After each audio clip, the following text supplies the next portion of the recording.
Kabanata 2991 hanggang Kabanata 3000. Kabanata 2991. Libing sa langit, may utang ka, aayusin ko ito sa'yo balang araw. Ang mga mata ng mapang-api na prinsipe ay parang mga Diyos, ang kanyang lakas ay kapansin-pansin, at ang kanyang itim na mata ay parang matutulis na kutsilyo. Nang marinig ito, si Kang Tianzan ay may nakakatakot na ngiti sa kanyang labi, Basiya, natalo mo ako noon, at nagtanim ako ng sama ng loob sa loob ng ilang buwan. Ako, si Kang Tianzan, ay aayusin ko ito sa'yo balang araw. Libing sa langit, ano ang iyong layunin sa pagdating dito? Kung nais mong manood ng palabas, mangyaring umalis na. Kung nais mong makialam, papatikiman kitang muli ng lasa ng pagkatalo, ikaw na isang walang kapantay na tao. Ang unang general ng Diyos ay parang isang matalim na talam, at ang batang babae ng Budismo na may hindi alam na layunin ay lumampas na sa kanyang inaasahan. Kung ay dadagdag pa ang libing sa langit, kahit na hindi siya nasa panig ni Yehan, nagdudulot pa rin ito ng banta sa seminaryo. Hehe, bakit? Nais mong ayusin ang utang sa akin si Baxia, hindi ka ba makakapagpatuloy na unang general? Mahinaong ngumiti si Kang Tianzang, ngunit ang kanyang mga mata ay agad na naging malamig, at nagsabi, gayunpaman, kapag ito man ay si Baxia o ikaw na siyang Erlang, talagang hindi ko pinapansin si Kang Tian Beriel. Nang makita ito, ngumiti si Yehan at nagsabi, Kang Tianzan, mukhang sa Taiho Lake ngayon, ang dalawang taong ito ay hindi ka pinakakatuwaan, itinuturing ka nilang potensyal na kaaway, at katulad din nito ay may malaking agwat sa pagitan ko at ng dalawang ito. Kaya, anong nasa isip mo? Niliit ni Kang Tianzan ang kanyang mga mata at ngumiti kay Yehan. Nang marinig ito, mahinahong ngumiti si Yehan at nagsabi, napakasimple, dahil itinuturing ka nilang lahat na kalaban ko at ikaw, bakit hindi tayo magtulungan at maglaro ng malaking laro? Maglaro ng malaki. Nang marinig ang mga salita ni Yehan, lahat ng tao sa mundong ito ay nagulat. Gaano kalaki ang laro? Dapat mong malaman na sa mga henyo dito, kung ito man ay ang unang general na namatay sa labanan, ang mapang-api na prinsipe, o ang mga batang malalakas na lalaki sa ilalim nila, lahat sila ay sapat na para magpabigat sa buong gitnang daigdig ng Diyos. Sa sandaling ito, kahit na ang mga mata ng Prinsipe Baxia at ng unang general ay seryoso, kung pipilitin silang magtulungan ni Yehan at Kang Tianzhou, ito ay magiging napakahirap na bagay para sa kanilang dalawa. Hehe, magandang galaw ang taong ito. Ngumiti sina Xu Chaoj at ang iba pa. Kung talagang magtutulungan sila kay Kang Tianzan, kung gayon sa sitwasyon ngayon, maaari itong makiling sa alinmang panig. Kang Tianzan, talagang nais mong makialam. Nang makita na hindi tinanggihan ni Kang Tianzan, may malamig na tingin sa mga mata ng mapang-api na prinsipe at ng unang general. Nang marinig ito, lumingon si Kang Tianzan sa dalawang taong ito, nakita niyang gumalaw ang kanyang mga labi, at nagsabi ng dalawang salita na nagpatakot sa lahat. Oo. Nang lumabas ang dalawang salitang ito mula sa bibig ni Kang Tianzan, lahat ng tao sa mundong ito ay nagulat. Nagtulungan sina Yehan at Kang Tianzan. Sino sa mundong ito ang makakapidyo sa ganitong sitwasyon? Sa sandaling ito, ang mga tingin ng malalakas na batang lalaki mula sa lahi ng halimaw at lahi ng Diyos ay naging lalong malamig. Ang pagdating ni Kang Tianzan ay naging maling akala nila. Ang mga taong hindi inaasahang magkikita ay magkakasama. Mukhang ngayon at sa Taiho Lake, magkakaroon ng isang napakalakas na labanan sa pagitan ng nangungunang batang malalakas na tao. Kapag nagsimula na ang labanan, tiyak na ito ay ang tuktok na labanan ng henerasyong kabataan sa kontinente ng Diyos at Halimaw. Ang mga mata ng lahat ng tao sa mundong ito ay nagulat, at tinitingnan nila ng malapit ang napakaliwanag na mga figure sa Taiho Lake. Hehe, mukhang ang tahimik na Taiho Lake ngayon ay tiyak na gagawing magulo ang lahat. Gayunpaman, sa ganitong masayang eksenang ito, hindi naman masyadong marami kung magkakaroon pa ako ng isa, di ba? Sa oras na ito, sa lawa sa malayo, lumitaw ang isang gwapong lalaki na nakasuot ng itim na balabal na may kapal na hangin ng halimaw, at ang lalaki ay naglakad mag-isa sa tabi ng lawa, at habang siya ay naglalakad, nakita ng lahat na ang tubig sa Taiho Lake sa kanyang likuran ay naging itim. Sa sandaling ito, dumating si Wang Chuyi, ang higanteng lalaki ng lahi ng halimaw. Ang nakakatakot na hangin ng halimaw ay dumagundong sa kabilang panig ng Taiho Lake, at ang batang lalaking nakasuot ng itim na balabal na may kakaibang kagwapuhan ay lumitaw, na ginawang nakakatakot na itim ang tubig ng Taiho Lake sa ilalim ng kanyang mga paa. Siyempre, hindi talaga ito nagpapaitim sa tubig ng Taiho Lake, ngunit sa likod ng kaakit-akit at gwapong batang lalaki, mayroong isang napakalaking hangin ng halimaw, at ang tubig ng lawa ay sumasalamin sa nakakatakot na hangin na ito, na ginagawa itong parang tinta. Sa pagitan ng langit at lupa, ang lahat ng tingin ng mga tao ay nakatuon sa kaakit-akit at gwapong batang lalaking nakasuot ng itim na balabal. Sa sandaling ito, lahat ng tingin ay nakatuon sa kanya, at ang mga mata ng langit at lupa ay nagtagpo sa kanyang katawan. Ang higanting lalaki ng lahi ng halimaw, Wang Chuyi. Sa isang iglap, nakilala ng mga tao sa langit at lupa ang gwapong batang lalaking nakasuot ng itim na balabal, at lahat sila ay huminga ng malalim. Ang ingay ng maraming tao ay naging isa sa langit at lupa.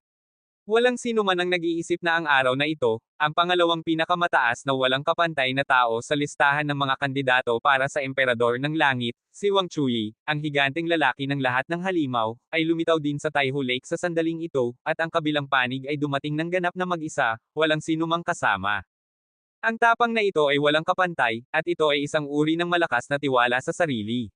Mukhang hindi niya pinapansin ang anumang batang malalakas na tao sa Taihu Lake. Ang kanyang lakas ay sapat na para siyang isang makapangyarihang Diyos, at ang kanyang tapang ay mas malakas pa kaysa sa kanyang lakas.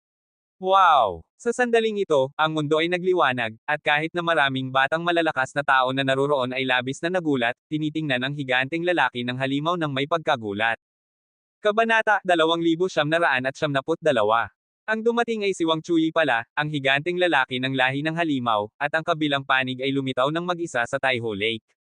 Sa loob lamang ng isang araw, tatlong walang kapantay na tao sa listahan ng mga kandidato para sa emperador ang lumitaw sa Taihu Lake na ito, kasama pa si Yehan, isang napakalakas na henyo na katumbas ng isang walang kapantay na tao. Talagang napakaakit ba ng Taihu Lake ngayon? Ang maliit na Taihu Lake na ito ay natural na hindi kaakit-akit sa mga walang kapantay na taong ito.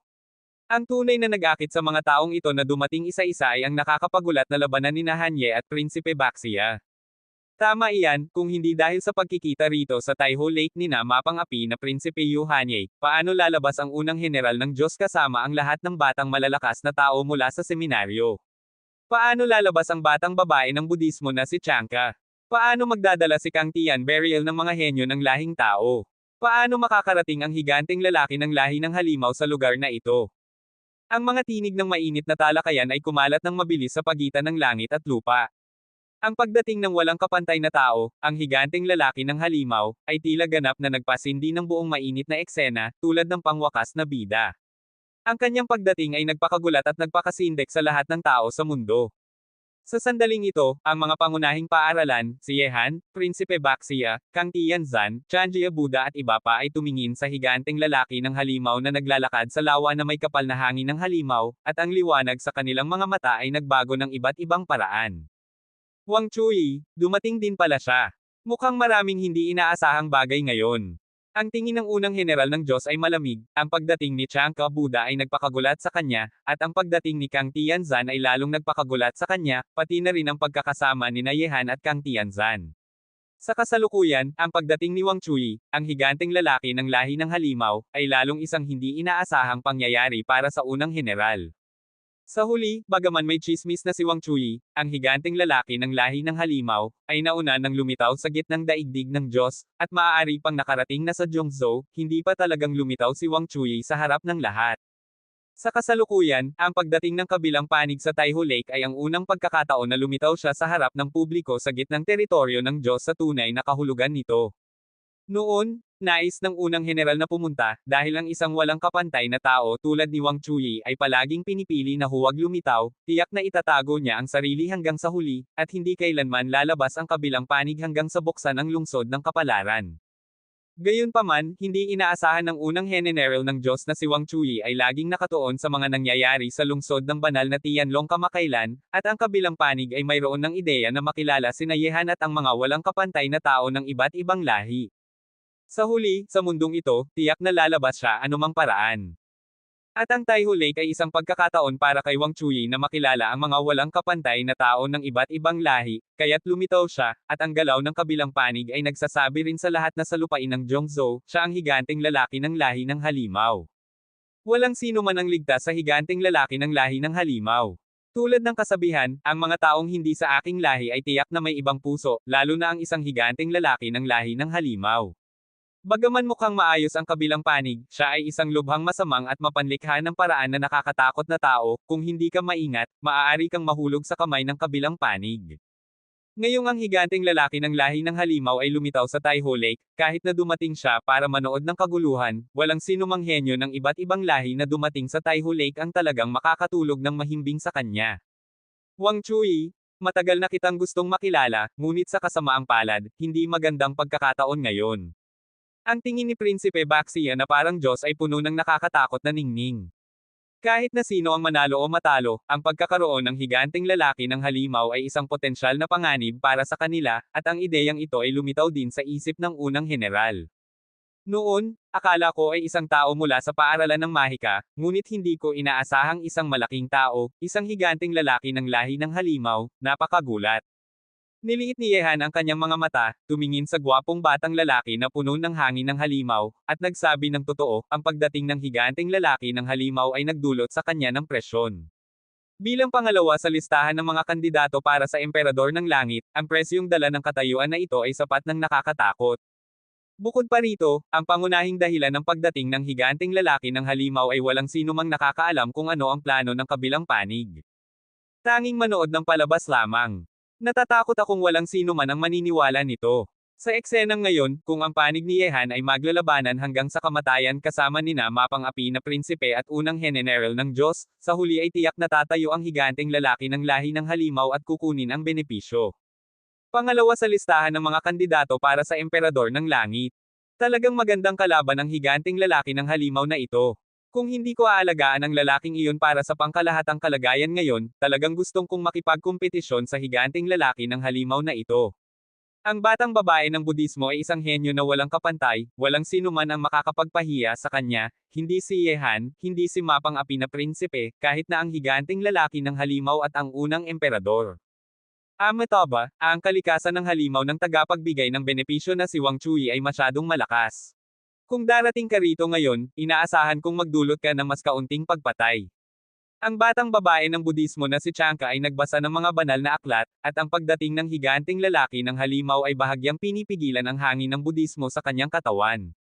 Nang marinig ito, tumayo ang higanteng lalaki ng lahi ng halimaw sa Taiho Lake, at ang kanyang mga kamay ay nasa likuran, tumingin sa maraming batang malalakas na tao sa mundong ito, at pagkatapos ay nakita siyang tumawa at nagsabi, batang babae ng Budismo na si Chanjia, kung walang halimaw sa mundo, nasaan ang Buddha?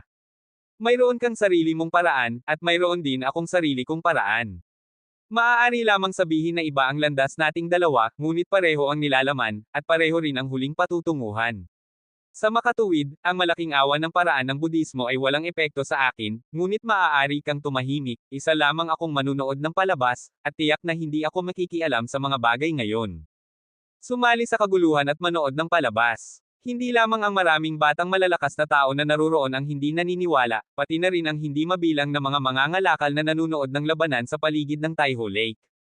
Kung siya ay isang marangal na higanteng lalaki ng halimaw at isang taong may malaking layunin, kung uupo siya ng tahimik at manunood ng dula na ito, talagang aalisin ang mga halimaw sa lupain ng mga Diyos at halimaw na ito. Wang Chui, tayong mga taong totoo ay hindi nagsasalita ng mga lihim na salita. Bilang isang walang kapantay na tao ng lahi ng halimaw, ang sinasabi mo ay isang pangako, kaya talagang hindi ka makikialam. Ang tingin ng unang general ng Diyos ay malamig, at ang pagdating ng higanteng lalaki ng halimaw ay lalong nagpataas ng kanyang pag-iingat. Mayroon ng batang babae ng Budismo na si Chanjia at si Kang Tianzan sa harap niya, at lalong inaalagaan niya ang higanteng lalaki ng halimaw. Nang marinig ito, tumawa ang higanteng lalaki ng halimaw at nagsabi, "Siyempre akong tapat sa aking salita. Kung sinabi kong manunood ako ng palabas, manunood lamang ako. Gawin ninyo ang anumang gusto ninyo. Ituring ninyong wala akong narito. Huwag kang mag-alala, hindi ako kailanman kikilos kapag ang iba ay mahina." Kahit na sinabi iyon, mayroon bang sino mang batang malalakas na tao na dumating sa Taiho Lake ang naniniwala sa mga salita ng higanteng lalaki ng halimaw.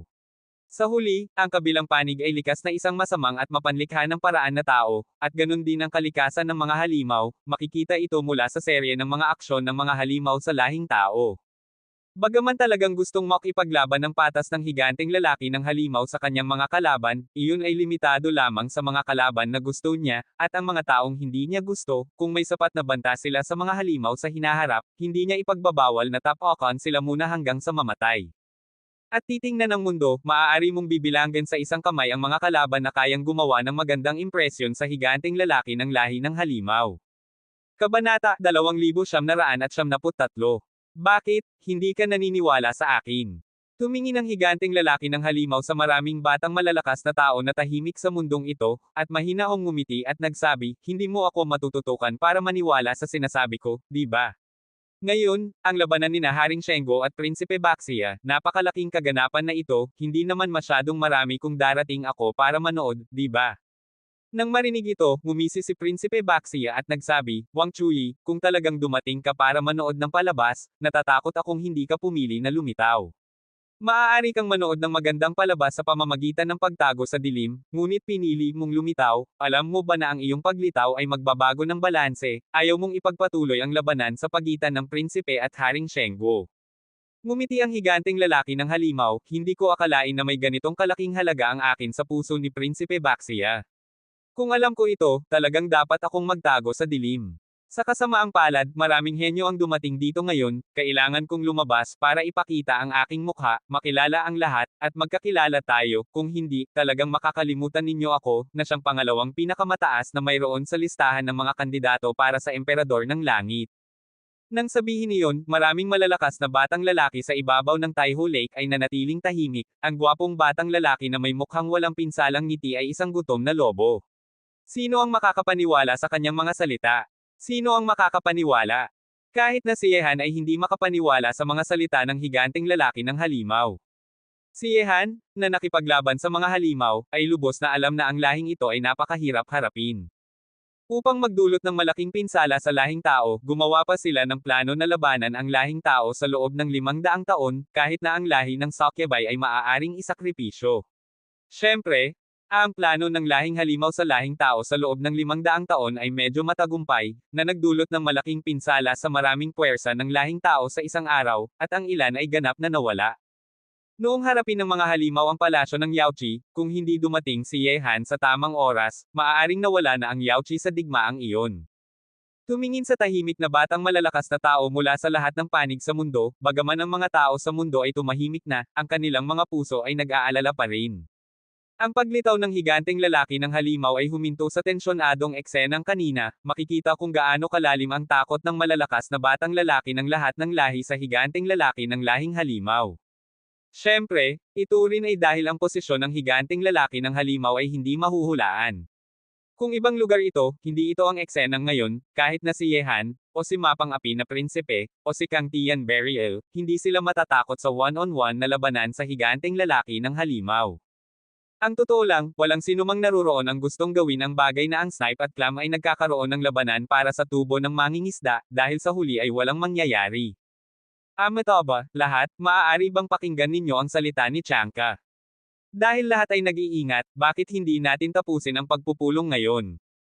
Ang malinaw na tinig ng batang babae ng Budismo na si Chanka ay umalangaw-ngaw sa buong Taiho Lake, ngunit ang batang malalakas na lalaki na nakarinig nito ay walang gustong gumalaw para tapusin ito ng ganito, maliban na lamang kung may hindi maibabagong pagbabago. Bagaman malakas ang higanteng lalaki ng halimaw, hindi pa ito sapat para tapusin ang lahat. Talagang titigil na ba? Sa ganitong paraan, hindi ko alam kung makikita ko pa ang bihirang at nakakapagulat na laban na ito sa hinaharap.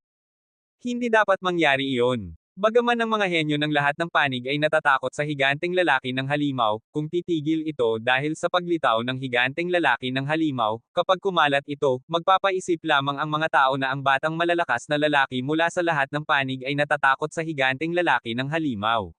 Sa mayabong na ugali ng malalakas na batang lalaki na naroroon, paano nila hahayaan na mangyari ang ganitong bagay? Nang makita ito, mahinahong ngumiti ang higanteng lalaki ng halimaw at nagsabi, mukhang nag-aalala pa rin kayo sa akin. Maaari bang talagang hindi ninyo ako pinagkakatiwalaan ng ganito? Sinabi ko na, nandito ako para sumali sa kaguluhan at manood ng palabas, hindi ako kailanman makikialam.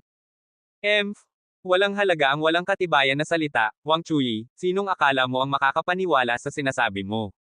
Ngumisi ang unang heneneral ng Diyos. Sa totoo lang, hindi ito ang aking dapat isaalang-alang. Kung hindi ka naniniwala, wala akong magagawa. Iwinagayway ng higanteng lalaki ng halimaw ang kanyang balikat, walang magawa. Dahil ayaw nating tapusin, paano kung magbabago tayo ng paraan? Sa oras na ito, sa ilalim ng tingin ng Tiandijan, ang mga mata ni Kang Tianzhou ay dahan-daang dumaan mula sa mga katawan ni Yehan, mapang api na prinsipe, at unang general. Niliit niya ang kanyang mga mata at nagsabi. Nang marinig ito, tumingin ang unang general ng Diyos kay Kang Tianzan at nagsabi, Kang Tianzan, ano ang iyong opinyon? Napakasimple. Niliit ni Kang Tianzan ang kanyang mga mata at ngumiti, dahil lahat ay nag-iingat, hindi ako makikialam sa laban na ito, at ikaw din, Yang Erlang. Ang labanan ngayon sa Taiho Lake ay orihinal na para sa kanilang dalawa, manunood na lamang tayong lahat ng palabas. Kung may sino mang labag sa tuntuning ito, ang natitirang dalawa ay dapat na harapin ang taong lumabag sa tuntunin ng magkasama. Sa totoo lang, napakagandang mungkahi ito, Kang Tian Beriel. Bilang isang manunood ng palabas, sumasang-ayon ako sa iyong mungkahi. Mahinahong ngumiti ang higanteng lalaki ng halimaw. Nakatayo siya sa lawa, at hindi niya naramdaman ang kahit na kaunting panganib. Nang sabihin niyon, ang mukha ng pinakamagaling na general ay nagbago, dumating siya sa Taiho Lake para harapin si Yehan. Kung ibibigay niya ito, paano siya makakapagtagumpay? Ngunit kung hindi ibibigay at sasali siya, kahit na manalo o matalo, ang higanteng lalaki ng halimaw ay isang potensyal na panganib. Bakit? Ikaw? Yang Erlang? Mayroon ka bang ibang mungkahi? Ngumisi si Kang Tianzan at nagsabi. Tanggapin mo ito, ang seminaryo ay hindi angkop na sasali sa laban ngayon. Sa oras na ito, sa likod ng unang general, ang batang lalaking nakasuot ng itim na bakal na maskara ay nagsalita ng mahina, at ang kanyang mga mata ay dahan-daang tumingin kay Yehan at sa iba pa, sa kanilang mga puso, mayroon na silang naiisip na matagal na. Li Kunlun, ito ay magandang pagkakataon para alisin si Hanye. Nagsalita ang Taiyin Division ng may sama ng loob. Mahinahong nagsalita si Li Kunlun, kailangan mo ng dahilan, at ibibigay ko ito sa huli. Lahat kayo ay mali, dahil hindi ninyo alam kung sino ang taong gustong ninyong alisin.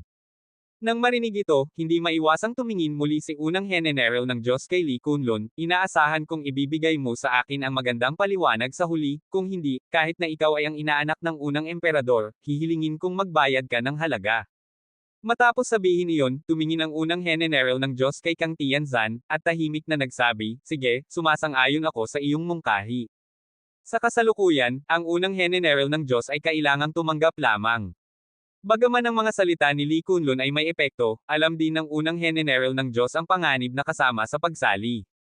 Kahit nasasali ang seminaryo, maaaring hindi pa rin manalo si Yehan kasama si Kang Tian Beriel na nangako na magtulungan sa kanya. At kahit na manalo, maaari itong maging isang malungkot na tagumpay, at kapag ang oras ay dumating, hindi alam ng higanteng lalaki ng halimaw na nanunood ng palabas kung sino ang atakihin niya, at makikinabang ang mangingisda. Bagaman sa panlabas na anyo, ang higanteng lalaki ng lahing halimaw ay lumitaw ng mag-isa sa Taiho Lake, ngunit bilang isang higanteng lalaki ng lahing halimaw, sa ganitong katayuan, paano siya magkakaroon ng mga tagasunod? At paano makakapayag ang mga halimaw na maglakad mag-isa ang higanteng lalaki ng halimaw sa kaharian ng mga Diyos? Ngayong tumanggap na ang unang general ng Diyos na umalis, maaari na lamang niyang asahan na si mapang api na prinsipe ay makakakuha ng lakas ng loob at papatayin si Yehan. Sa ganitong paraan, kahit na hindi niya sariling pinatay si Yehan, natupad na ang kanyang layunin. Kabanata 2974. Gayunpaman, makakapatay ba si Prinsipe Baxie kay Yehan? Ito pa rin ay isang hindi alam sa isip ng lahat. Nang makita na tumanggap ang unang general ng Diyos na umalis, lahat ng tingin sa mundo ay tumingin kay Yehan at Prinsipe Baxie ng sabay. Ngayong nawala na ang potensyal na panganib, ang dalawang taong ito ay maaaring maglaban ng walang alalahanin. Kung talagang may isang panig na mamamatay sa labanan, maaari lamang itong mas mababa sa iba sa kakaibang kakayahan. Sa huli, para sa natitirang tatlong panig na manunood ng palabas, kung ito man ay ang higanteng lalaki ng halimaw o ang unang general, malamang na hindi sila makikialam. Kapag may isang panig na sasali lamang, ang natitirang dalawa ay kikilos ng magkasama. Kahit na ang higanteng lalaki ng halimaw o ang pinakamagaling na general, walang sinuman sa kanila ang may lakas na harapin ang dalawang tao ng sabay. Hanye, mukhang ang labanan ngayon sa Taiho Lake ay huli na ring papunta sa atin dalawa. Ngayong nangako ang tatlong panig na hindi makikialam, oras na para tapusin natin ito. Sa kubol, ang mga mata ni Prinsipe Baxie na parang Diyos ay nagpapakita ng nakakatakot na pagnanais na lumaban, at walang hanggang lakas ang lumalabas mula sa kanya, ginagawa itong kumukulo ang tahimik na lawa sa paligid. Nang makita ito, ang mga taong sa mundo na akala nilang walang pagkakataong masaksihan ang nakakapagulat na laban na ito ay biglang nagbalik ang liwanag ng Diyos sa kanilang mga mata. Matapos ang mahabang pagkaantala, ang labanan ni Yehan at Prinsipe Baxia ay sa wakas ay magsisimula na. Baxia, kung nais mong patayin ako, natatakot akong hindi mo magagawa. Tahimik na tumingin si Yehan kay Prinsipe Baxia na nasa kanyang tapat, at pagkatapos ay ikinaway niya ang kanyang kamay para ipaalam kina Shaben, Nan Wenqing, Muhailan at iba pa na umalis. Kapag siya ay nakipagharap kay Prinsipe Baxia, magiging isang nakakapagulat na laban ito. Hanye? Natatakot akong labis kang tiwala sa sarili. Hiniling din ni Prinsipe Baxie kay Prinsipe Habo na umalis, at nagpatuloy, ang dahilan kung bakit hindi ka inilagay ng Cheney Tower sa listahan ng mga kandidato para sa Emperador ng Langit ay nagpapakita na may agwat ka sa mga tao sa listahan ng mga kandidato para sa Emperador ng Langit. Papatayin kita ngayon, ang tsansa kung manalo ay 70%. Sa tingin ko ang tsansa ay mas mababa sa kalahati. Bigla, mula sa tahimik na mga mata ni Yehan, lumabas ang malalakas na hangin na parang matutulis na kutsilyo. Ang paligid na mundo ay tila puno ng nakakatakot na lakas ng espada na lumilipad, at ang kanyang pagnanais na lumaban ay tumataas hanggang sa langit. Sa sandaling ito, si Yehan at Prinsipe Baxia lamang ang naiwan sa kubol. Sa eksenang ito, lahat ng tingin sa paligid ay nakatuon dito, kahit na ang higanteng lalaki ng halimaw, unang General, Kang Tianzan, Chanji Buddha at iba pa ay natatakot na makalimutan ang kahangahangang detalye na ito. Hehe, napakagandang simula, hahayaan kitang makita kung sino ang mas malakas sa inyong dalawa. Nakatayo ang higanteng lalaki ng halimaw na ang mga kamay ay nasa likuran at tumingin sa kubol. Rumble! Bigla, sa ilalim ng tingin ng hindi mabilang na tao sa pagitan ng langit at lupa, nakita na ang sinaunang kubol na nakatayo sa gitna ng Taiho Lake ay biglang bumagsak. Bagaman ang dalawang walang kapantay na tao sa kubol ay hindi pa talagang naglaban, ang pagtatalo ng kanilang mga hininga ay hindi kinaya ng kubol na nakalipas ang maraming taon, dahan-daang lumulubog ito patungo sa ilalim ng Taiho Lake, na lumilikha ng nakakatakot na alon na kumakalat sa lahat ng direksyon. Gayunpaman, biglang bumagsak ang kubol, ngunit ang dalawang walang kapantay na tao sa kubol ay hindi naapektuhan. Nakatayo sila sa lawa sa sandaling ito, ang kanilang hininga ay mas malawak at makapangyarihan, at ang kanilang malamig na mukha ay parang dalawang walang kapantay na malalakas na kalaban na nagtatalo. Sa isang iglap, isang nakakatakot na malakas na hangin ang umugang. Matapos ang pagtatalo ng kanilang mga hininga, si Prinsipe Baxia ang unang gumalaw. Sumigaw siya, ang kanyang katawan na parang isang Diyos ng digma ay nagpapakita ng nakakatakot na lakas, saan man siya dumaan, ang tubig ng lawa sa kanyang paa ay malalim na lumalim, na lumilikha ng nakakatakot na kahirapan sa ilalim ng dagat, na napakaganda. Hanye, ang suntok na ito ng prinsipe ay hindi kayang harapin ng higit sa isang tao sa mga henyo ng halimaw. Ngayon, maaari mong subukan ito. Sa paligid ng mundo, ang hangin ng halimaw ay gumugulo, tulad ng isang malakas na alon.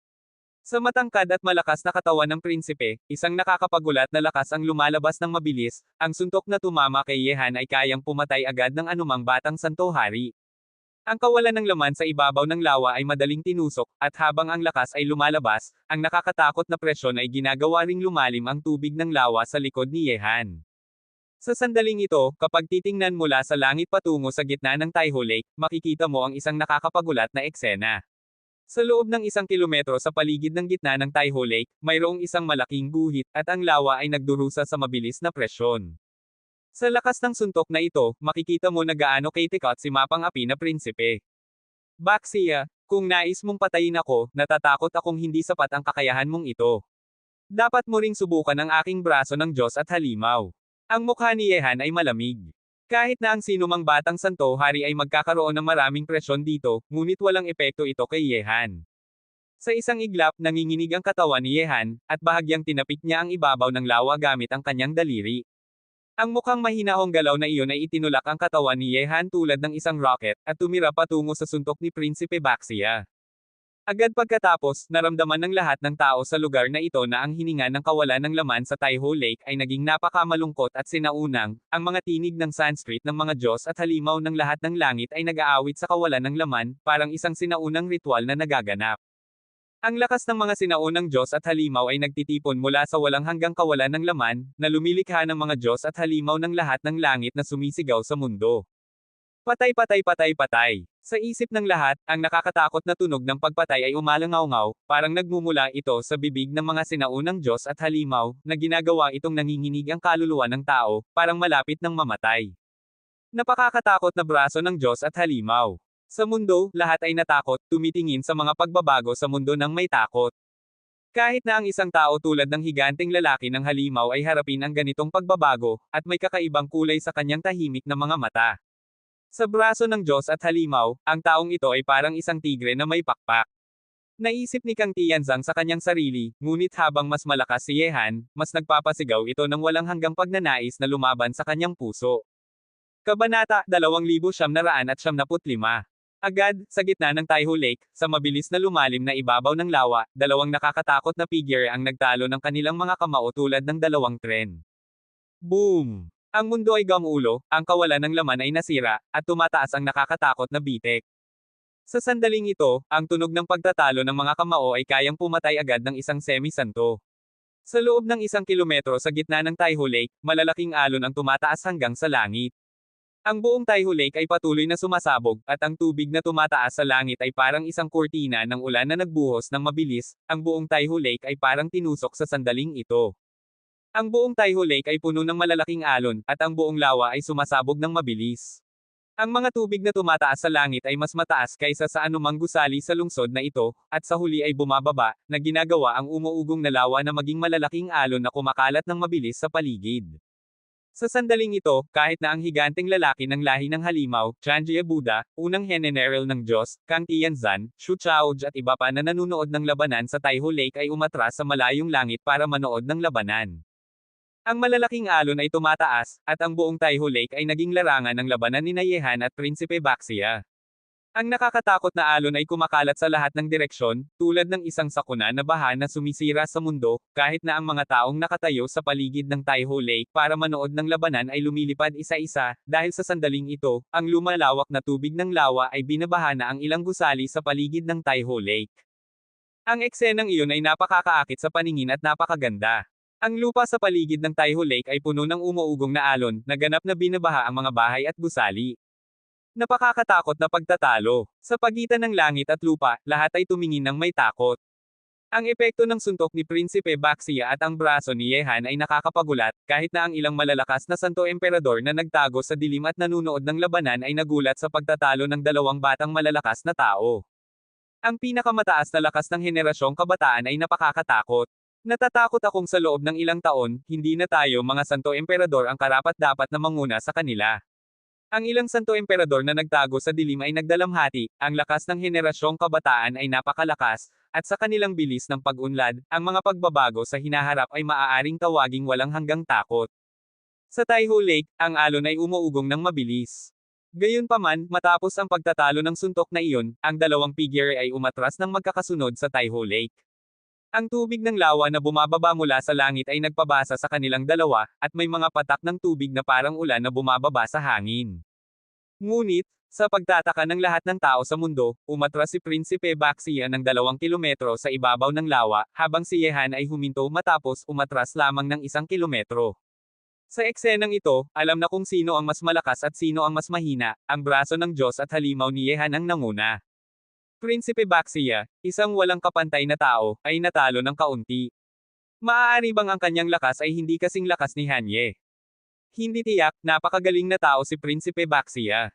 Ang suntok kanina ay marahil ay bati lamang, at ang braso ng Diyos at halimaw ni Yehan ay sikat sa mundo na napakakatakot. Kung hindi ipapakita ni Prinsipe Baxia ang kanyang tunay na lakas, natural na hindi niya kayang harapin ang braso ng Diyos at halimaw. Mabuting pagsusuri. Sa susunod, tiyak na lalaban ng buong lakas si Prinsipe Baxia. Natatakot akong ganun din si Hanye. Hindi nila malalaman kung sino ang mananalo hanggang sa matapos ang labanan. Ang mga mata ng langit at lupa ay nag-aapoy, at lahat ay tumitingin sa dalawang figure sa ibabaw ng Taihu Lake. Hanye, talagang karapat-dapat sa pangalan ng sikat na braso ng Diyos at halimaw. Sa ibabaw ng Taihu Lake, ang tingin ni Prinsipe Baxia ay parang Diyos, tulad ng mainit na araw na hindi kayang tingnan ng tao. Tumingin siya kay Yehan, at ang pagnanais na lumaban sa kanya ay naging mas malakas at makapangyarihan. Ang pagkatalo na ito ay lalong nagpasigaw ng walang hanggang lakas sa kanyang puso, kahit na ang ganitong malakas na kalaban ay dapat na alisin sa pamamagitan ng isang masayang labanan. Nagsalita si Yehan, Baxia, hindi rin kaunti ang iyong lakas, ngunit ngayon sa Taihu Lake nais mong patayin ako, natatakot akong hindi mo magagawa ito sa kaunting kakayahan mong ito. Ipakita mo ang lahat ng iyong lakas, hayaan mong makita ko kung gaano kaitikot ang sikat na Prinsipe Baxie. Haha, mabuti, masaya. Sa labanan ngayon, kung ikaw ay mamamatay sa labanan, sa susunod na taon ngayong araw, tiyak na maghahanda ako ng isang kaldero ng magandang alak para sa iyo. Malakas na tumawa si Prinsipe Baxie patungo sa langit tulad ng isang pandaigdigang bayani. Ngunit pagkatapos ay ang kanyang mga mata ay naging malamig tulad ng talam, at nagsabi, Hanye, tapos na ang pagsubok na galaw, oras na para sa tunay na labanan. Harapin mo ito, Taiwu Jian, halika. Buzz. Sa isang iglap, ang langit at lupa ay naging napakadilim, at ang liwanag ng mainit na araw sa langit ay naging malabo. Sa sandaling ito, ang buong mundo ay parang nagbago mula sa tanghali patungo sa paglubog ng araw. At sa paligid ng Taiho Lake, mga alon ng nakakatakot na init ang kumakalat at umuugong ng mabilis. Sa sandaling ito, naramdaman ng lahat na ang araw sa langit ay bumaba sa Taiho Lake, kayang sumangaw at sunugin ang lahat sa mundo. Taihu Jian. Ang mga mata ni Kang Tianzon ay nagniningning. Lubos niyang alam ang lakas ng Taihu Jian, dahil nakipaglaban na siya kay Prinsipe Basia, at ginagamit nito ang lakas ng araw para sa sarili niyang kapakinabangan. Taiwu Jian, narinig ko na ito ang pinakamakatakot na paraan ng pag-atake ni Prinsipe Baxia. Ang katawan ni Prinsipe Baxia ay ang gintong uwak, at ang katawan ng gintong uwak ay may kaunting lakas ng araw. Kapag ang lakas ng araw ay isinaaktibo, maaari mong gamitin ng walang hanggan ang lakas ng araw para sa sarili mo. Tama, maaari itong sabihin na ang 10 pinakamagaling na prinsipe ng gintong uwak ng lahi ng halimaw ay may kaunting lakas ng araw sa kanilang mga katawan. Ngunit sa 10 prinsipe, si Prinsipe Baxia lamang ang matagumpay na nagpasigaw ng lakas ng araw sa kanyang katawan, ginagawa itong may buto ng araw sa kanyang loob. Kabanata 2996. Sa buto ng araw na ito, ang Prinsipe Baxia ay maaaring tumawag ng lakas ng araw ng walang hanggan para sa sarili niyang kapakinabangan. Karaniwang tinatawag itong Taiwu Flame. Narinig ko na maraming paraan ng pag-atake ni Prinsipe Baxia ay nagmula sa Taiwu Flame na ito, nakakatakot at walang kapantay. Gaano kalakas ang lakas ng araw? Natatakot akong kahit na ang mga higanting lalaki ng iba't ibang lahi ay hindi makakapag-try nito. Sa kasalukuyan, gumamit na si Prinsipe Baxia ng nakakatakot na Taiwu Flame, kayang harapin ba ito ni Hanye? Sa pagitan ng langit at lupa, ang nakakatakot na init ay dumating, at ang buong Taiho Lake ay parang kumukulong tubig na patuloy na umuugong. Niliit ni Yehan ang kanyang mga mata at tumingin sa eksenang ito. Naramdaman niya kung gaano kaitikot ang lakas na kinokontrol ni Prinsipe Basia sa sandaling ito ay ilang beses na mas malakas kaysa sa Suzaku Holy Flame na kanyang kinokontrol. Taiwu Divine Fist, wasakin ang lahat ng mahika, patay. Sa oras na ito, ang tinig ni Prinsipe Baxia na kinokontrol ang Taiwu Jian ay nakakatakot, na umalangaw-ngaw tulad ng tinig ng Diyos na umalangaw-ngaw sa pagitan ng langit at lupa, at inatake niya si Yehan tulad ng isang malakas na apoy. Sa lupa, napapalibutan ng mainit na gintong apoy, ang tubig ng Taiho Lake ay bumababa ng malinaw sa mata saan man siya dumaan, at bumababa na ito sa lalim na halos 1 metro. Ang tubig ng Taiho Lake ay lahat na ring sumangga dahil sa napakainit na temperatura. Harapin ang nakakatakot na Divine Fist ni Prinsipe Baxia na kayang wasakin ang lahat, hindi nakakapagpapabaya si Yehan. Sa pagitan ng langit at lupa, ang mga tinig ng Sanskrit ng mga sinaunang Diyos at halimaw ay muling umawit, at ang mga bula ng Diyos at halimaw ay matapang na nakatayo sa kawalan ng laman, na sumisigaw sa langit at lupa, tulad ng daan-daang sinaunang Diyos at halimaw na dumating sa Taiho Lake. Kanina lamang, gumamit lamang si Yehan ng 70% ng kanyang lakas para gamitin ang braso ng Diyos at halimaw, ngunit ngayong beses, gumamit siya ng 70% ng kanyang lakas. Sinaunang Diyos at halimaw, palakasin ang aking katawan, dagdagan ang aking lakas, hiyaw ng Diyos at halimaw, patay.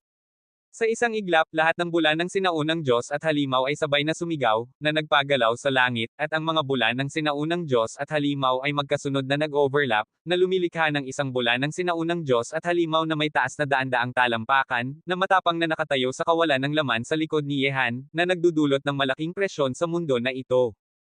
Sa tuktok ng langit sa Taiho Lake, ang bula ng isang sinaunang Diyos at halimaw na may taas na daan-daang talampakan ay sumigaw patungo sa langit, na patuloy na sumisigaw.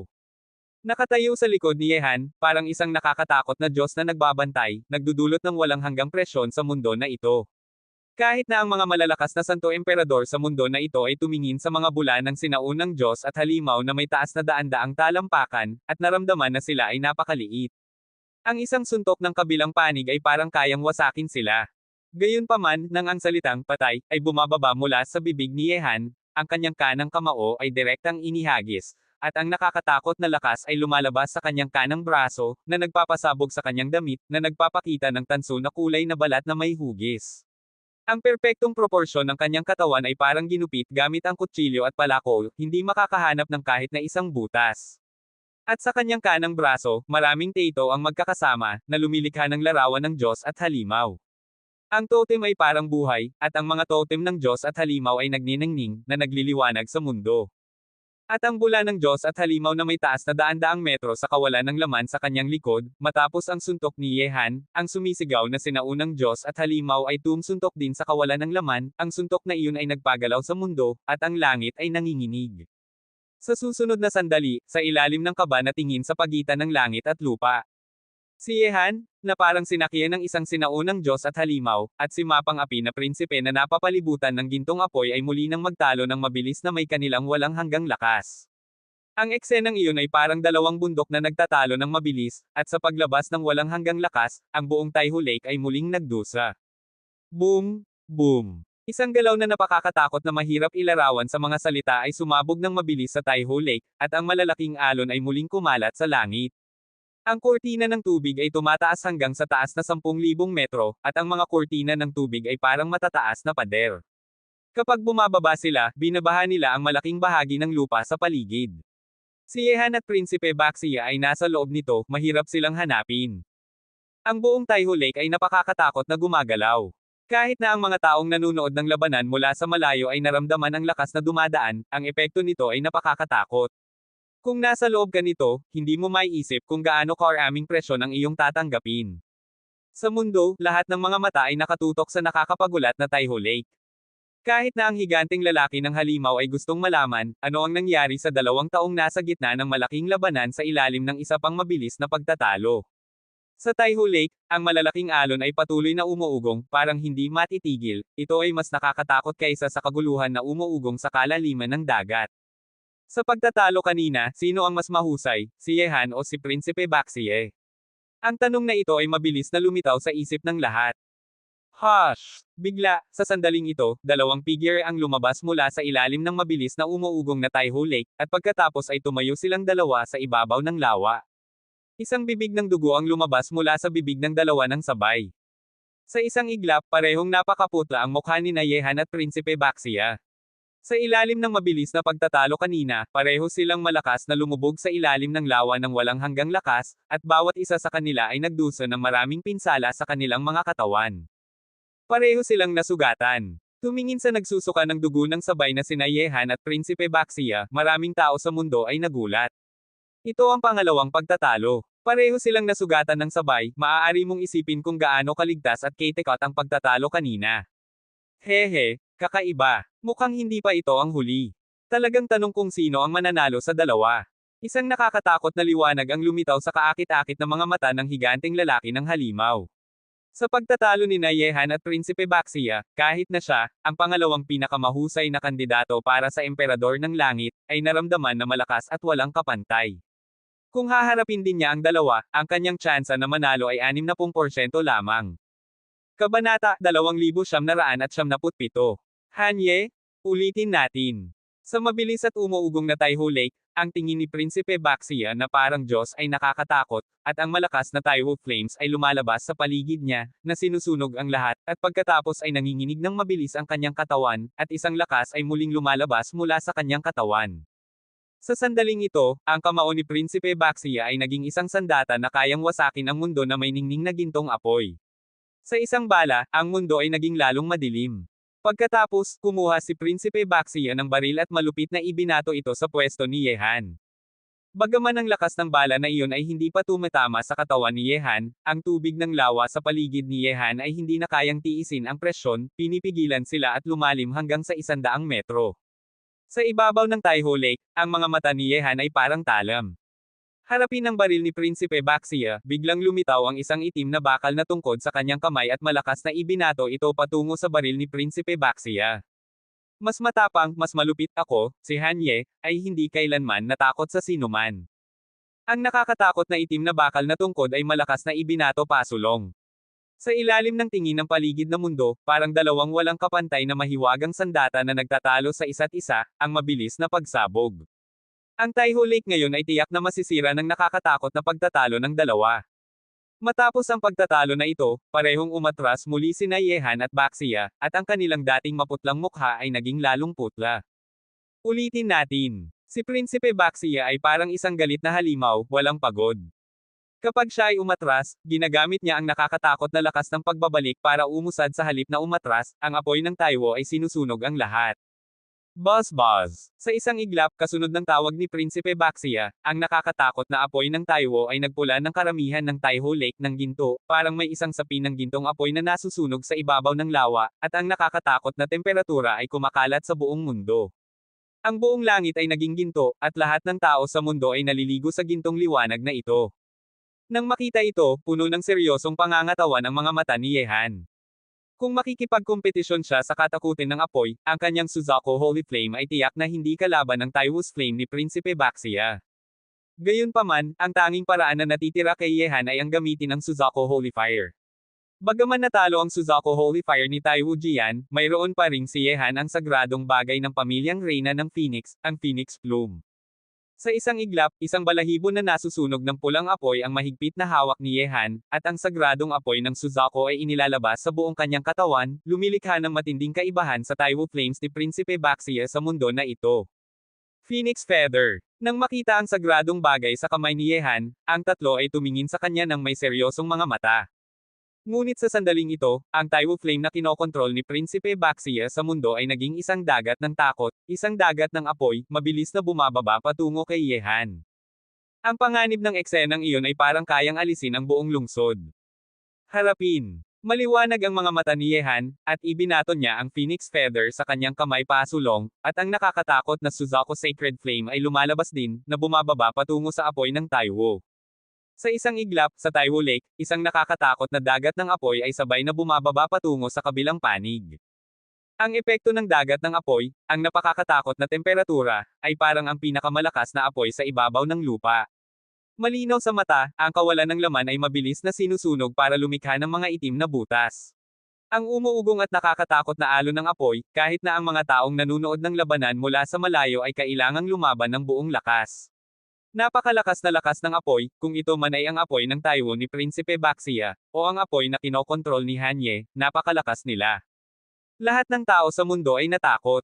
Sa sandaling ito, ang dagat ng apoy na lumalabas at bumababa sa isa't isa sa Taiwo Lake ay malapit ng magtatalo.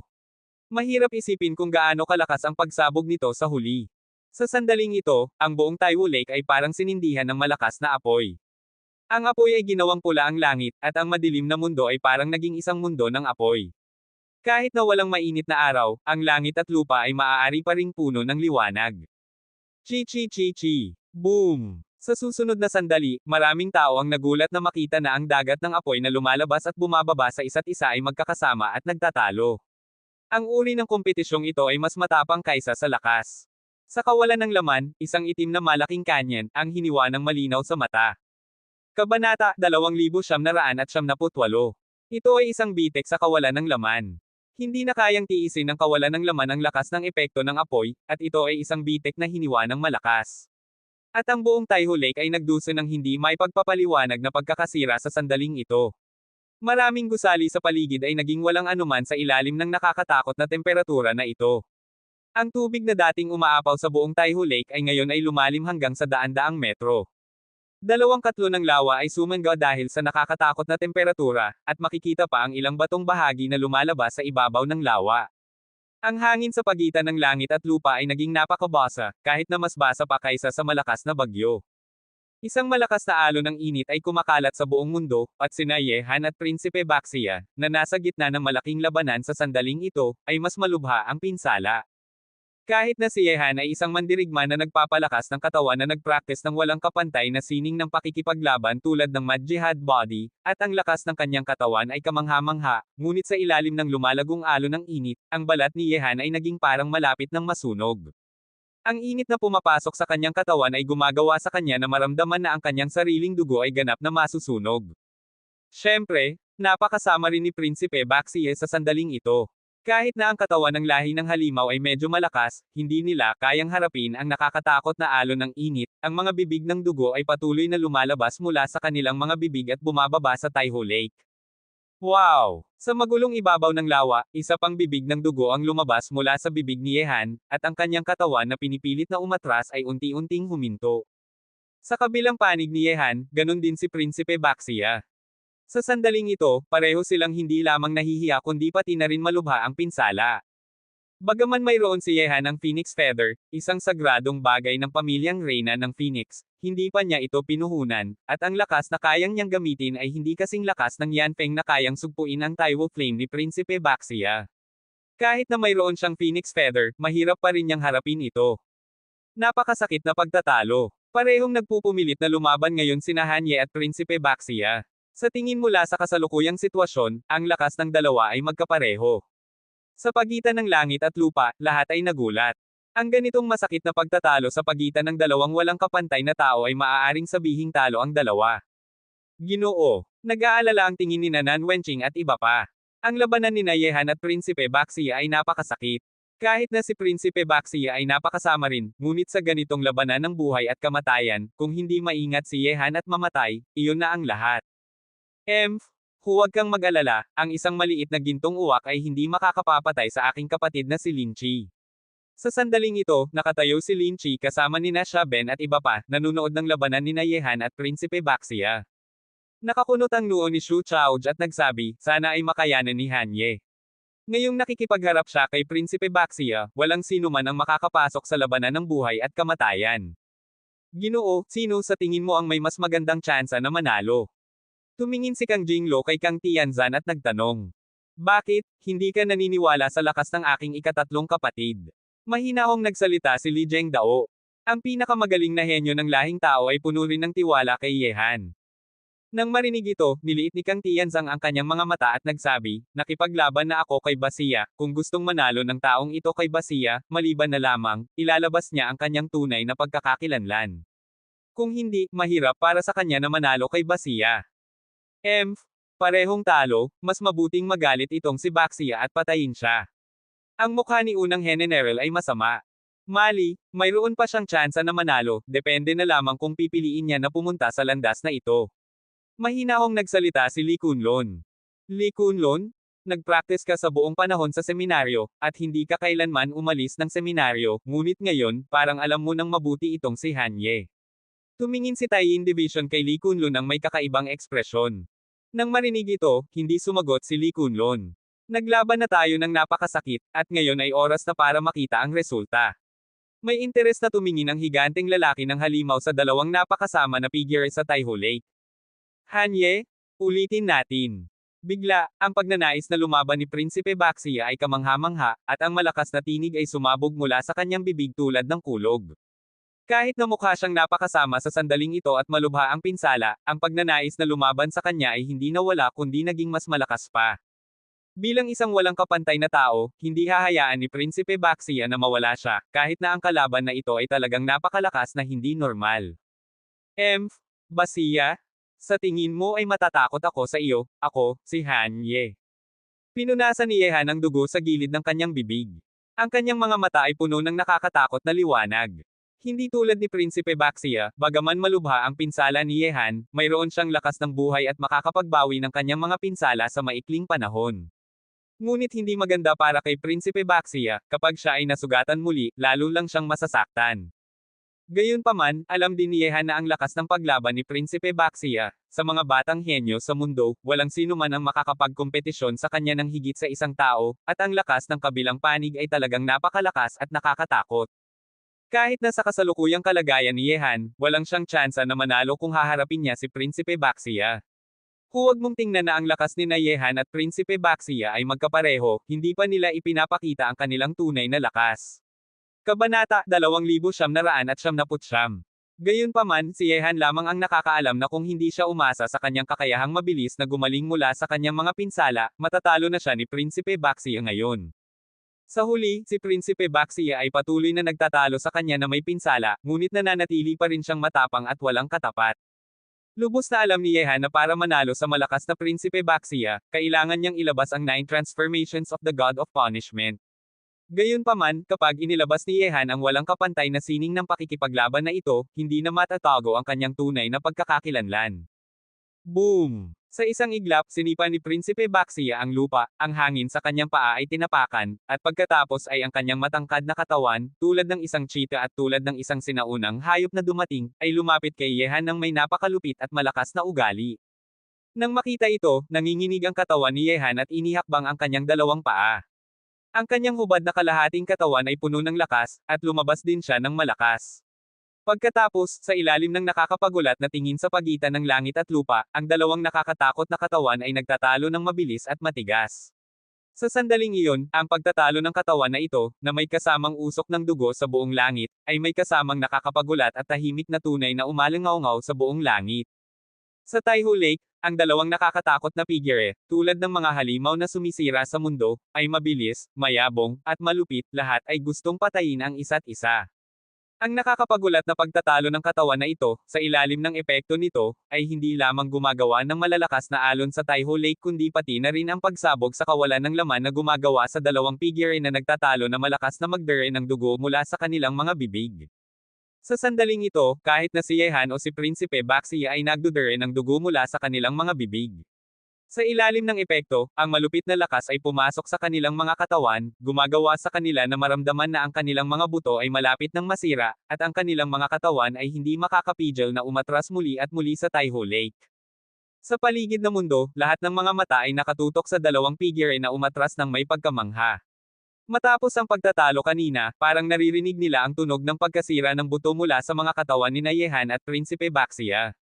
Hehe, talagang hindi nag-aalala sa buhay. Ang katawan ng halimaw ni Baxia ay mahirap masaktan. Kahit na makipagkompetisyon ako sa kanya sa katawan, kailangan kong mag-ingat, ngunit ang katawan ni Hanye ay kakaiba rin.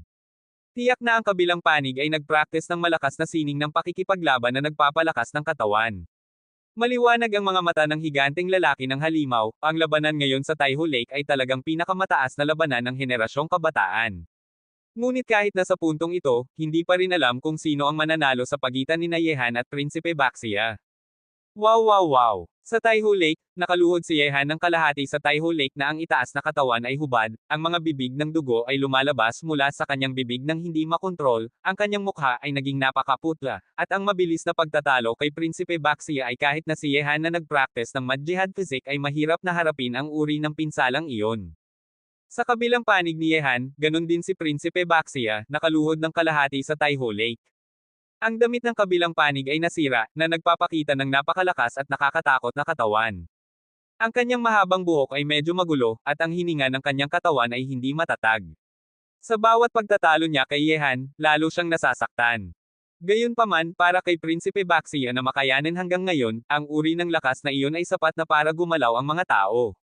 Alam mo ba na sa bawat pagkakapinsala ni Yehan, gumagamit siya ng lakas ng buhay para gumaling mula sa kanyang mga pinsala, at malinaw na si Prinsipe Baxia ay walang ganitong kakayahang laban sa langit. Mahirap para kay Yehan na manalo sa prinsipe sa kanyang kasalukuyang kalagayan, at lalong mahirap na patayin siya. Sa huli, maraming henyo sa mundo na ito, hindi lamang si Yehan ang kakaiba. Bilang ang unang prinsipe ng lahi ng halimaw at ang pinakamagaling na henyo ng lahi ng halimaw, mahirap siyang talunin. Napakasakit. Sa tingin mula sa kasalukuyang sitwasyon, hindi pa rin magkapantay sina Hanye at Prinsipe Baxia. Hindi maipapredict kung sino sa kanila ang makakayanan hanggang sa huli. Sa mundo, ang pagkamangha sa puso ng lahat ay hindi bumaba. Baxia, mas mabuting lumaban ka ng may lakas. Malamig ang tingin ni unang Heneneril, mas gustong niyang patayin si Yehan kaysa kay Prinsipe Baxia. Amitabha. Tumingin sa dalawang figure na nasa kalagayan ng kahihiyan, ang Tsangka Buddha ay nagbasa ng mga teksto ng relihiyon ng may mabait na mukha. Hanye, ulitin natin. Sa oras na ito, dahan-daang tumayo si Prinsipe Baxia. Kahit na mahirap sabihin ang salitang iyon, ang pagnanais na lumaban sa kanya ay hindi pa rin bumaba, ang kanyang mga mata ay parang naglalabas ng isang nakakatakot na liwanag na parang kayang sunugin ang lahat. Itinaas din ni Yehan ang kanyang baywang, na may malamig na mukha. Harapin ng isang batang malakas na tao tulad ni Prinsipe Baxia, hindi siya makakapanalo kung hindi niya ilalabas ang kanyang pagkakakilanlan.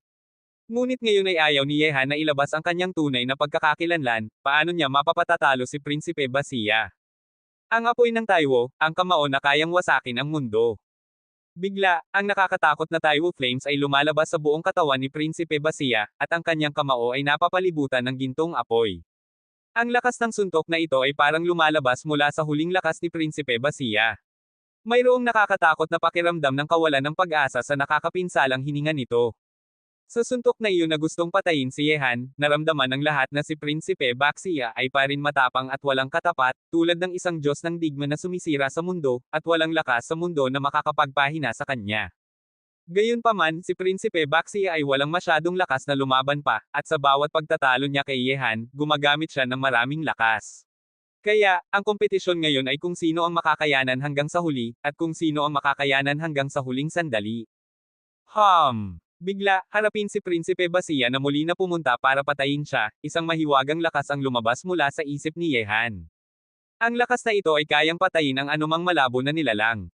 Sa isang turo, ang mahiwagang lakas na iyon ay parang lumalabas sa kawalan ng laman, na ibinabago ang buong kawalan ng laman, na pinaliit ang distansya ng walang hanggan, at sa huli ay naging isang sinag ng liwanag at pumasok sa isip ni Prinsipe Basia. Kabanata 3000. Sa sandaling iyon, nakita ng lahat na parang may apoy na nasusunog sa mga mata ni Prinsipe Basia na parang Diyos, at isang anyo ng kalupitan at sakit ang mabilis na lumitaw sa kanyang mukha ng sabay. Roar! Malakas na sumigaw si Prinsipe Basia, tulad ng libu-libong hayop na sumisigaw sa langit, at pagkatapos ay ang kanyang mabagal na bilis ay muli nang naging malakas, at isang mabilis na suntok ay muling bumababa patungo sa katawan ni Yehan. Nang makita ito, may bahid ng pagkabigo ang lumitaw sa mga mata ni Yehan. Inilagay niya ang Art of Good Fortune sa huli, para lang talunin ang kalaban sa isang galaw at talunin si Prinsipe Basia, ngunit ang lakas na kanyang ginamit ay hindi sapat, at ang pinsala na ibinigay niya sa isip ni Prinsipe Basia ay nasa loob lamang ng katanggap-tanggap na hanay. Agad pagkatapos, muling ibinato ni Yehan ang kanyang braso ng halimaw, at ang dalawang malalakas na kamao ay muling nagtatalo tulad ng isang bundok. Ang langit ay nanginginig, at ang tubig ng lawa ay umuugong. Whizzing! Ang nakakatakot na figure ay muli nang nagdere ng dugo at umatras, pareho silang mukhang napakasama. Sa ilalim ng mabilis na pagtatalo na ito muli, hindi pa rin malaman kung sino ang mananalo. Sa sandaling ito, habang nanunood ng pagtatalo ni Yehan at Prinsipe Basia, ang nakakapagulat na mga mata ng mundo ay naging medyo manhid. Napakahirap para sa dalawa na malaman kung sino ang mananalo. Walang hanggang tubig na tumataas sa langit at bumababa ng mabilis. Sa ibabaw ng lawa, ang dalawang mahinang figure ay nakatayo sa ibabaw ng lawa. Sa sandaling ito, tahimik ang mundo, at lahat ay tahimik na nanunood sa kanila. Hanye, kailangan kong aminin na talagang bumababa ang aking tingin sa iyo. Sa kabilang panig, ang matapang na tingin ni Prinsipe Basia ay naging medyo malabo sa sandaling ito. Basia, hindi ko inakala na magiging ganito kakitikot. Pinunasan ni Yehan ang dugo sa gilid ng kanyang bibig, at ang dalawa ay tahimik na tumingin sa isa't isa. Nagsalita si Prinsipe Basia, ano ang iyong lihim na paraan ng pag-atake sa kaluluwa kanina? Wala akong sasabihin. Nagsalita si Yehan, Basia, naglaban tayo ngayon sa Taiho Lake. Mukhang napakahirap na malaman kung sino ang mananalo. Kung nais mong malaman kung buhay o patay, lalo lang itong magiging mahirap. Dalawang benepisyaryo, dahil mahirap na malaman kung sino ang mananalo, bakit hindi ninyong pakinggan ako? Sa sandaling ito, ang malambot na tinig ni Chanka Buddha ay dumating. Tumingin si Prinsipe Basia, Chanjia, anong mungkahi ang mayroon ka? Dahil mahirap na malaman kung sino ang mananalo sa dalawang benepisyaryo, at lalong mahirap na malaman kung buhay o patay, paano kung draw ang laban na ito? Draw! Nang marinig ang mga salita ni Chanka Buddha, mabilis na lumitaw ang liwanag sa mga mata ni Yehan, at ang kanyang kumikinang na mga mata ay gumagawa sa mga tao na malaman kung ano ang iniisip niya. Ganon din si Prinsipe Basia. Siyempre, kahit na si Yehan o si Prinsipe Basia, pareho silang kailangang aminin na dahil mahirap na malaman kung sino ang mananalo, lalo lang itong magiging mahirap na malaman kung buhay o patay. Talagang mabuti para sa kanila na tapusin ang laban na ito sa pamamagitan ng draw. Ano, magtatapos ito sa draw, sasang-ayon ba si Prinsipe Basia at Hanye? Nagkompetisyon sina Hanye at Prinsipe Basia hanggang sa ganitong antas. Maaari itong sabihing walang sino man sa kanila ang may kaunting kalamangan. Pareho silang hindi magkapantay. Talagang mahirap na malaman kung sino ang mananalo. Gayunpaman, nagkompetisyon na sila hanggang sa ganitong antas na napakasakit, kung magtatapos ito sa draw, magiging hindi masaya ba si Prinsipe Baxia at Hanye. Matapos ang mga salita ni Chiang Kabuda ay kumalat sa buong mundo, may mainit na talakayan sa paligid na espasyo. Wala pang naiisip ang lahat tungkol sa wakas na draw, dahil ang labanan ni Ye Han at Prinsipe Baxia ay isang labanan ng buhay at kamatayan, at kahit na mahirap na malaman kung buhay o patay sa huli, hindi bababa sa malalaman kung sino ang mananalo. Draw? Ang babaeng ito? Si Chanjia. Talagang nagsasalita ng mag-isa. Sana ay may lakas ng loob itong si Baxia. Malamig ang tingin ni unang Henenero. Hehe, ito ay isang magandang wakas. Hindi bababasa ang dalawang kalaban na gumagawa sa higanteng lalaking ito na magmukhang maganda ay buhay pa. Ngumiti si higanteng lalaki ng halimaw ng kaakit-akit, ang ugali ng kabilang panig ay mahirap unawain. Ginoo, sa tingin mo ay sasang-ayon si Yehan sa mungkahi ni Chiang Kabuda. Ang pinakamagaling na henyo ng pamilyang Kang ay tumingin kay Kang Chanbo, hindi nila inakala na ang digmaan ay magiging ganito sa huli. Nang marinig ito, mabilis na lumitaw ang liwanag sa mga mata ni Kang Tianzang at nagsalita, ang taong iyon na si Yehan ay ayaw pa ring ilabas ang kanyang tunay na pagkakakilanlan, makikita mo na gustong niyang itago pa rin ang kanyang sarili. At ang taong itinatago ang kanyang lakas ay hindi talagang makakapatalo kay Prinsipe Baxia. Maaari siyang talagang sumang-ayon sa mungkahi ni Chiang Kabuda. Siyempre, hindi rin mabilang si Yehan, kailangan niyang sumang-ayon. Sa sandaling ito, kumikinang ang mga mata ni Yehan at Prinsipe Baxia.